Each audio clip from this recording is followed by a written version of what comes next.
असम में एक से ज्यादा शादी करना अब अपराध माना जाएगा। राज्य सरकार ने गुरुवार को विधानसभा में बहु विवाह पर रोक लगाने वाले Assam prohibition of polygamy bill 2025 को पास कर दिया।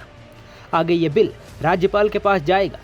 बिल कब से लागू होगा, इस बारे में अभी कोई जानकारी नहीं दी गई है। इस बिल के अंतर्गत यदि कोई व्यक्ति पहले से शादीशुदा रहते हुए दूसरी शादी करता है या उसकी पहली शादी कानूनी रूप से समाप्त नहीं हुई है तो वह अपराधी माना जाएगा। इसके लिए अधिकतम 7 साल की जेल और जुर्माने का प्रावधान है। साथ ही पीड़ित महिला को आर्थिक मुआवजा यानी 1.40 लाख रुपए देने का प्रावधान भी रखा गया है ताकि उसकी सुरक्षा सुनिश्चित की जा सके। वहीं अगर कोई व्यक्ति अपनी पहली शादी को छुपाकर दूसरी शादी करता है तो उसे 10 साल की सजा होगी। इसके साथ ही जुर्माना भी लगेगा। इसके अलावा अगर कोई व्यक्ति इस गलती को दोहराता है तो सजा दोगुनी हो जाएगी।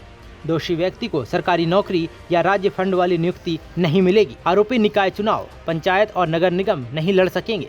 इसके साथ साथ राज्य सरकार की किसी भी योजना का लाभ उसे नहीं मिलेगा।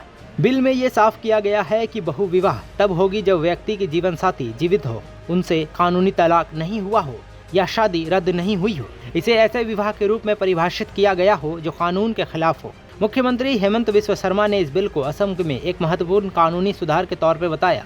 उन्होंने कहा कि यह बिल उत्तराखंड जैसे राज्यों की तरह यूनिफॉर्म सिविल कोड की दिशा में एक बड़ा कदम है जो समाज में समानता और एकरूपता लाने का जरिया बनेगा। उनका मानना है कि यह कानून महिलाओं के अधिकारों को मजबूती देगा और पारिवारिक व्यवस्था को सुरक्षित करेगा। कल तो मैंने काफी बोला हूँ विधानसभा में, असम असेंबली में कल बहु विवाह को बंद करने के लिए एक विधायक को स्वीकृति मिला।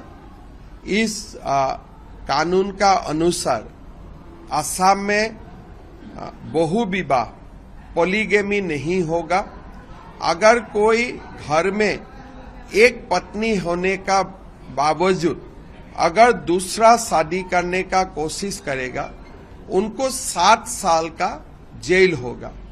साथ में अगर वो छुपा के शादी करते हैं तो उनको 10 साल तक शादी होगा, 10 साल तक उनका गिरफ्तार होगा। सरकार का कहना है कि बहु विवाह के मामले में महिलाएं सबसे ज्यादा प्रभावित होती हैं। ये बिल उनकी हिफाजत और सम्मान सुनिश्चित करने के लिए बनाया गया है। इस कानून को महिलाओं के अधिकारों और सामाजिक सुधार के लिए निर्णायक माना जा रहा है। इस बिल को लेकर नेताओं के भी विचार सामने आए हैं, जिसमें मुख्यमंत्री द्वारा उठाए गए इन कदमों का स्वागत भी हुआ है।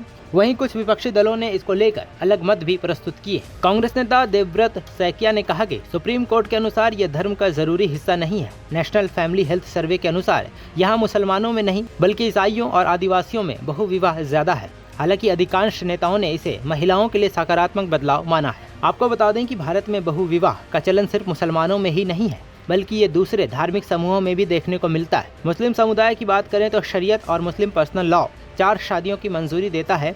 अपनी पत्नियों का जिंदा रहते व्यक्ति 4 शादियां कर सकता है। कुरान ने कड़ी शर्तों के साथ इसकी इजाज़त दी है। कुरान के सूरह अल-निसा आयत 4 में इस बात का जिक्र है। ये आयत कहती है, यदि तुम अनाथों के साथ न्याय कर सको तो 2, 3 या 4 तक शादियाँ कर लो, लेकिन अगर न्याय ना कर सको तो केवल एक ही। इसका उद्देश्य अनाथ विधवा महिलाओं को सहारा देना और युद्ध जैसी आपदाओं में महिलाओं की संख्या संतुलित करना था। ऐसे में असम के इस नए बहु विवाह बिल पर आपकी क्या राय है, हमें कमेंट्स में जरूर बताएं। नमस्कार, मैं हूं मानक गुप्ता। अगर आपको हमारा ये वीडियो पसंद आया हो तो इसे लाइक और शेयर जरूर करें और हाँ, हमें सब्सक्राइब और फॉलो करना ना भूलें ताकि आप देश और दुनिया की कोई खबर मिस ना करें। तो जुड़े रहिए हमारे साथ और देखते रहिए न्यूज़ 24।